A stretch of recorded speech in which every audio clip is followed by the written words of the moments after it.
Olá, minha gente, olá, meu povo, vem pra cá que tá começando agora o Antenize aqui na TV Brasil, porque se é cultura que você quer, aqui você tem de sobra. E hoje eu tenho o prazer de receber a cantora e percussionista brasiliense Nanan Matos. Ela que vai trazer toda a sua ancestralidade por meio da cultura afro-brasileira. E mais, você não pode perder o bate-papo com os atores músicos da peça Cabeça, esse espetáculo premiado que leva aos palcos as canções do álbum Cabeça Dinossauro dos Titãs, um grande sucesso dos anos 1980. Preparados? Então, vem comigo e Antenize!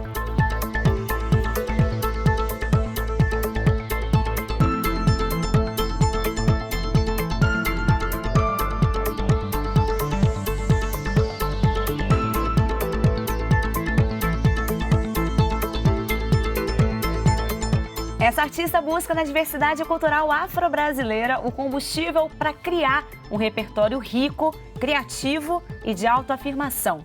É com muita alegria que eu recebo hoje a cantora e percussionista Nanan Matos. Nanan, bem-vinda! Olá, Karina. Tudo bom? Muito obrigada, tudo jóia. Bom tê-la aqui. Obrigada. Eu que agradeço a oportunidade mais uma vez de estar aqui contigo. Que bacana. Quero começar a falar do seu nome, Nanan, que remete a um orixá importante, né, Nanan? Sim. Nanan Nanan, dentro da mitologia dos orixás, ela é a divindade que veio com os 16 orixás que são cultuados no Brasil, né? A partir do momento que surgiu o candomblé aqui. Então, que Nanamburuquê é o nome da entidade que remete à ancestralidade e, resumindo assim, na natureza ela é ligada aos elementos, né, da chuva e da matéria-prima que ela utilizou para construir o corpo do ser humano. E depois veio o Oxalá com o sopro da vida. Então, toda a matéria-prima, argila, né, o barro e a água é Nanã, Nanamburuquê. Quanta coisa aí no seu nome. É uma responsabilidade porque o nome traz muito da nossa construção, né, ao longo da vida como pessoa, então com certeza. Quem é aqui do Centro-Oeste já conhece o seu trabalho, mas o Brasil te conheceu mesmo por meio do The Voice, que você participou lindamente. Começou com Reconvexo, né? A música que você apresentou. Sim, como é que foi essa participação, hein? Foi uma oportunidade incrível, uma surpresa na vida, um presente. E você, de fato, sempre foi na contramão, né? Do que é visto como padrão. Isso. Você, além de cantora, percussionista, você também dança, você é arte educadora e você também é pesquisadora. Já tem um bom tempo que você faz uma pesquisa importante relacionada ao oeste africano e traz na sua música também toda essa essência afro-brasileira. Me fala um pouco mais desse teu trabalho também. Exatamente. Agora, né, estava até contando com você, me assustei, eu acho que temos aí já 11, 12 anos, quando eu me apresento pela primeira vez com o djembe. O djembe que é um instrumento que a gente vai falar dele daqui a pouquinho. Depois a gente fala um pouco mais sobre ele, mas que é um instrumento que ele é o mais peculiar, o mais em evidência dentro desse universo da música do oeste africano. E você estava falando que você é uma das, talvez a única, que também cante nos dialetos africanos, é isso? Especificamente esse da cultura Mandingue, Malinke. Mandingue. Que tem várias línguas, né, de várias etnias. Como é que ali você aprendeu? Dentro. Então tem o Susso, Malinke, Hausa, porque a gente sempre generaliza muito quando a gente fala da África, né? E agora a gente tem vários outros cantores, vários outros artistas incríveis no Brasil que cantam várias outras pesquisas também do universo da música africana, como Tigana Santana com congolês, que fala muito bem. Várias outras, hoje em dia a música, a junção, a miscigenação dos cantos, dos pontos de terreiro em Yorubá com a música brasileira também está muito forte. Metá faz isso, muitos grupos fazem isso. Agora, sobre a música do oeste africano, Mandingue, ainda temos poucos. E, na verdade, eu vou aprendendo numa ousadia inicial de ouvir, me identificar, e eu tiro tudo de ouvido e vou escrevendo de acordo com o que eu escuto. Viver ali, sem lamber a cria, manhinha, nem no samba pôs o pé. Vixe, manhinha, nem no samba pôs o pé. Yeah, yeah, yeah, oh. Se ela, menina, sai da Bahia sozinha, maninha, fica desesperada. Pede pra manjar um copo d'água. Se ela, menina, sai da Bahia sozinha, maninha, fica desesperada. Pede pra manjar um copo d'água. E se você de casa também faz bonito, ó, que nem a Nana Matos, manda o seu trabalho aqui pra gente, manda um e-mail para antenize@ebc.com.br ou então nos procure pelas redes sociais da TV Brasil. E a gente vai dar, ó, aquela conferida no que tá rolando de bom ao redor do país. É hora do Respiro Cultural. Você quer entender sobre a população que vive num lugar? Vai até a beira do rio e vê como é que eles tratam as águas. A imagem desse rio vai revelar muito sobre quem vive naquela cidade. O Detox São Paulo, ele traz um novo olhar sobre nossa relação com as águas, né? Ele traça um paralelo entre a saúde dos rios de São Paulo, das águas de São Paulo, e a saúde emocional da cidade. Água, ou rio, é algo que integra todo mundo. É um filme para tentar trazer a autorresponsabilidade para cada um, para a gente se tornar um agente de transformação, sugerindo olhar para dentro e fazer a transformação dentro para que aconteça de dentro para fora.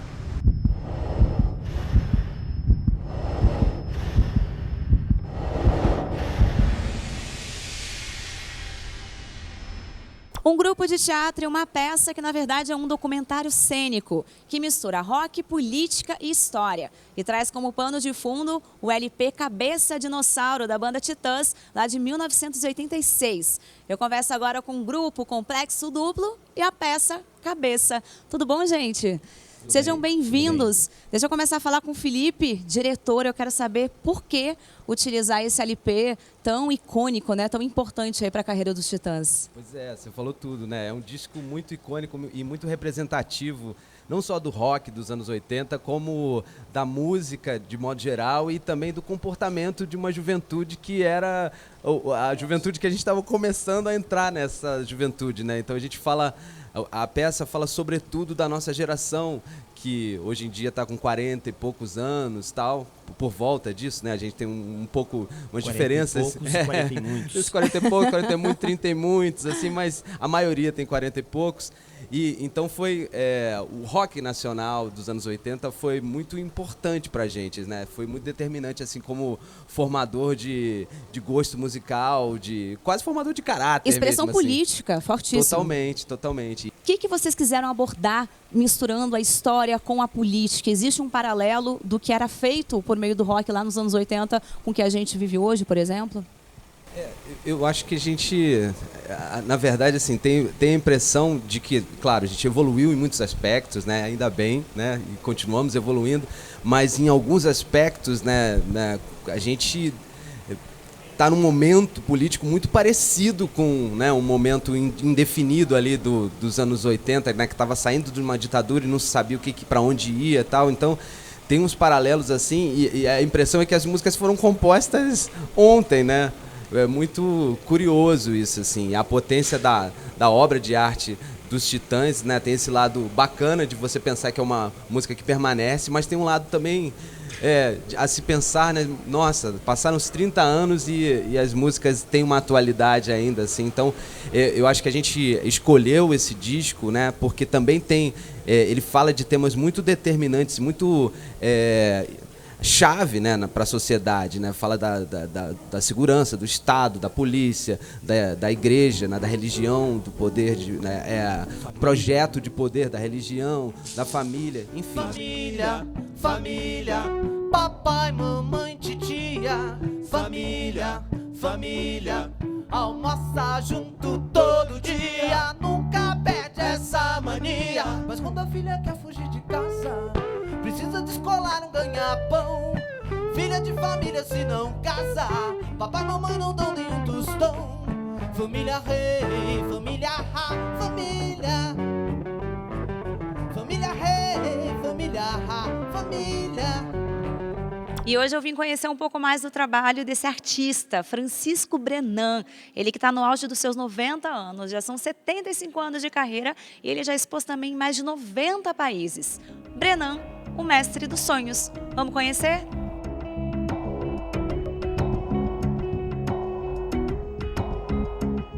Newton, quem é Francisco Brenan?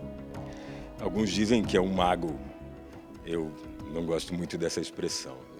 Eu vejo o Brenan como um artesão extremamente competente e que atualiza a tradição dos alquimistas, né?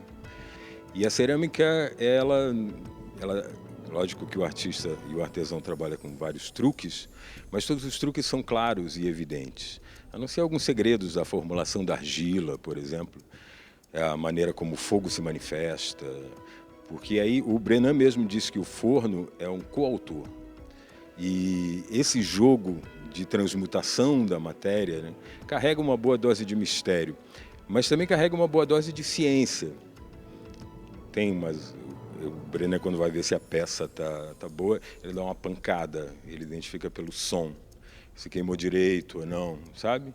Esse contato direto e muito íntimo com a matéria, esse diálogo com a matéria. Mas, além de ser um artesão e um grande artista, um artista que tem alma de pintor, como ele mesmo se define, ele diz que ele tem alma de pintor. E é interessante nessa exposição porque há várias pinturas. Por outro lado, ele também criou uma mitologia muito pessoal, né?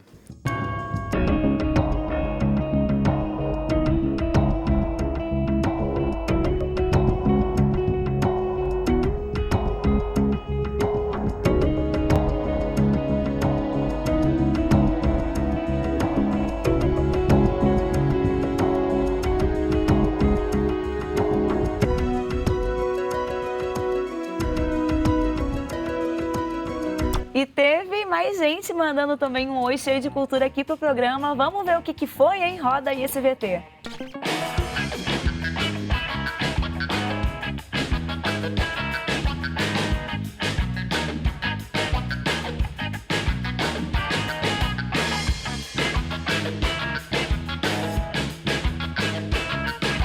Olá, eu sou Fernandes, sou de Recife, sou cantautor e guitarrista e tenho um trabalho com música autoral.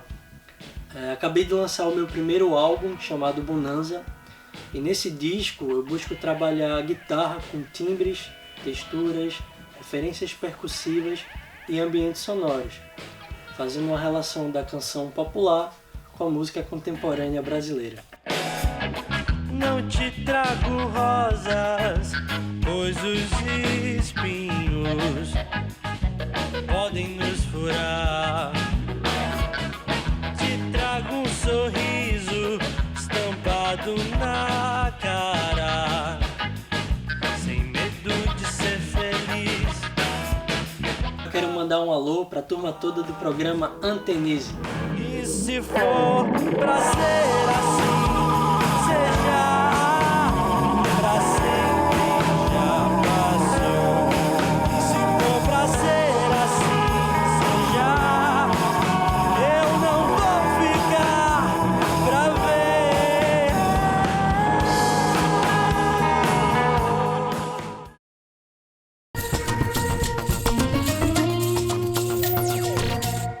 Munkerila, Jarabi, Munkerila, Nedumbe de fé. Munkerila, Muncherri, Munkerila, Nedumbe de fé. Ipadeko, Canafuruma, Confente ne fé, Nedumbe de fé. Ipadeko, Canafuruma, Confente ne fé, Nedumbe de fé. Cana morri, cana joro, e cana ramio, Jarabi cama, cana morri. As coisas estão mudando, né, Nanã? E para os dois lados, né? A gente vê essa questão da conquista de espaço, Sim. mas a gente também tem outro ponto que eu não posso deixar de falar, que é a intolerância religiosa. A gente falou de Isso. terreiro e a gente Isso. tem um problema seríssimo no Brasil de intolerância religiosa. A gente já teve aí vários terreiros incendiados de maneira criminosa. Como é que você vê essa triste realidade né? Que na verdade sempre existiu, mas me parece que agora a gente está tendo mais acesso, né? Está sendo mostrado mais. Exatamente. A partir do momento que as coisas são postas à tona, a gente tem acesso e a gente precisa lidar com elas e fazer a nossa escolha. Se a gente decide manter as coisas como elas estão, ou só apenas critica o que está errado ou faz a nossa parte. No palco há muita política a se fazer, né? É um momento que a gente pode formar muitas opiniões. Então, é mais que uma obrigação, quando eu tenho um microfone, quando eu tenho oportunidade, não deixar passar esses momentos, né? E a gente ainda tem só para concluir assim, uma coisa além, que é poder falar tudo isso com poesia. E aí, todo show que a gente está, eu sempre falo exatamente essas palavras do grande Fela Kuti, né? Que ele fala, a gente tem que pensar que a nossa arma é a nossa arte, né? A guerrilha agora, a estratégia é do amor, né? Não há de se combater a violência usando a violência, a gente não precisa disso. Nanã, quero saber do trabalho, o que vem por aí? Eu sei que você já está cheio de projeto, né? Não para, né? Nossa, graças aí.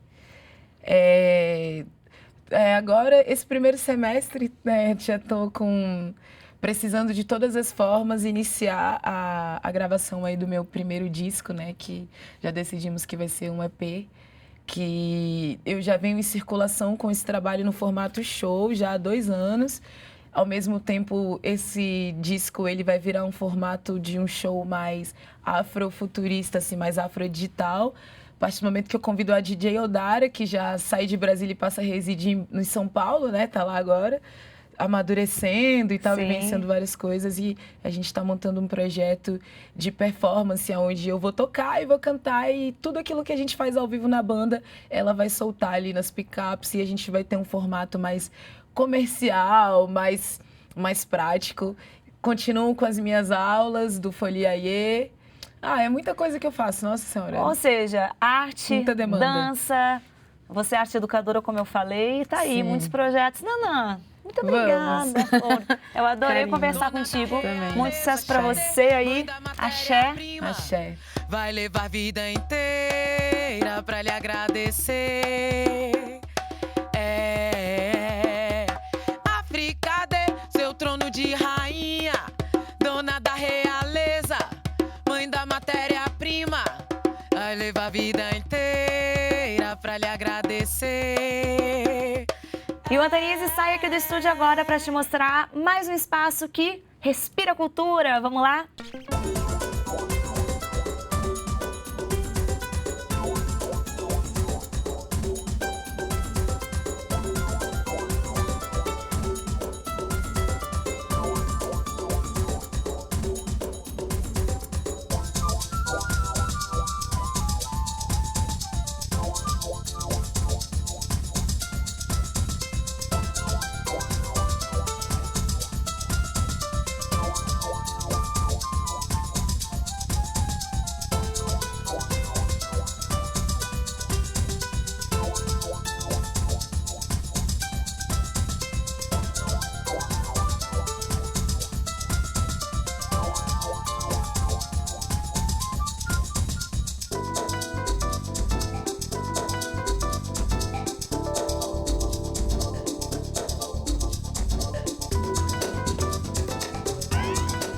E você confere também os achados culturais da Luanda na web. Luanda, conta pra gente.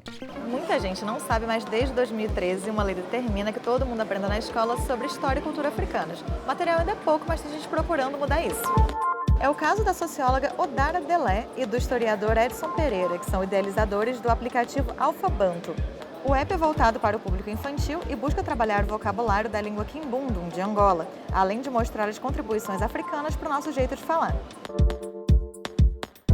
E já que o assunto é intercâmbio cultural, uma dupla de artistas brasileiros ganhou sua primeira exposição solo de grafite em Hong Kong.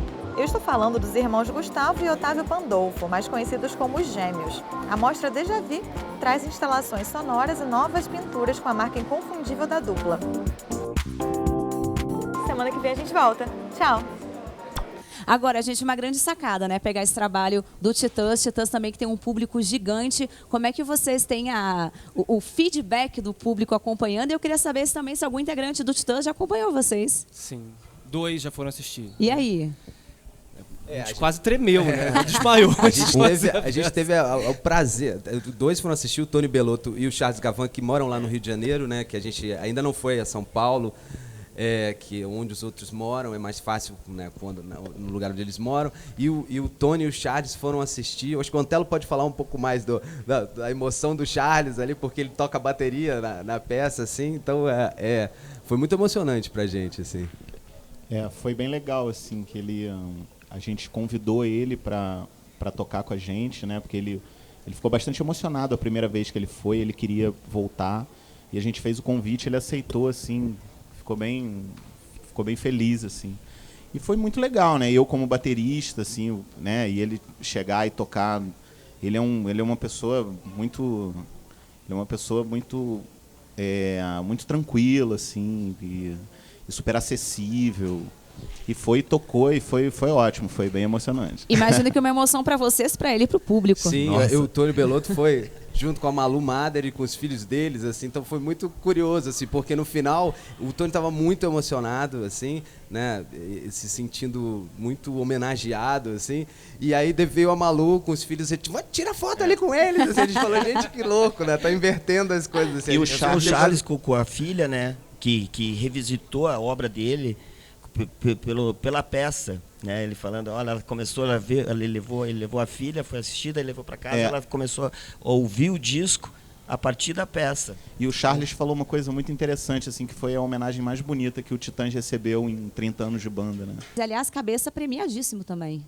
Sim, tivemos a felicidade de ganhar o prêmio Shell de música, né, para nossa felicidade, porque é curioso, porque nós não somos exatamente músicos, nós somos atores que, né, nos treinamos, ensaiamos para poder tocar e chegamos ao ponto de tocar com excelência, de ser elogiados pelos próprios Titãs e de ganhar um prêmio de música. E o prêmio Questão de Crítica, que é um prêmio também muito, assim, eu fico muito emocionado de receber esse prêmio, porque eu gosto muito desse prêmio, tenho uma proximidade muito grande com a revista, participo da revista, participo desde o começo, e a gente foi agraciado pela interlocução da música com a dramaturgia, e também fomos indicados em dramaturgia no Shell, no APTR, no Prêmio Seis Gran Rio. Então, para nossa felicidade, também foi um espetáculo que teve bastante reconhecimento dos prêmios. O que não é o que não pode ser que não é o que não pode ser que não é. O que não pode ser que não é o que não pode ser que não é. O que não pode ser que não é o que não pode ser. O que não é o quê? O quê? O quê? O quê? O quê? Que não é o que não pode ser, que não é o que não pode ser, que não é o que não pode ser, que não é. Que não é o que não pode ser, que não é o que não pode ser, que não é o que não pode ser, que não é. Que não é o que não pode ser, que não é o que não pode ser, que não é o que não pode ser, que não é. Que não é o que não pode ser, que não é o que não pode ser, que não é o que... E o Antenize tá na web, então se você quiser rever algum programa, é só entrar em tvbrasil.ebc.com.br/Antenize. Tá tudo lá para você dar, aquela fuçada, aquela conferida. E já que tudo que é bom dura pouco, o programa de hoje vai chegando ao fim. Mas eu te deixo com o som da cantora carioca Letícia Novaes, mais conhecida como Letrux. Ela fez parte até 2016 do duo Letusse e ela resolveu alçar voo solo no ano passado. Foi quando ela lançou o disco Letrux em Noite de Climão. E é com esse som que eu me despeço. Semana que vem eu tô de volta. Um grande beijo. Tchau!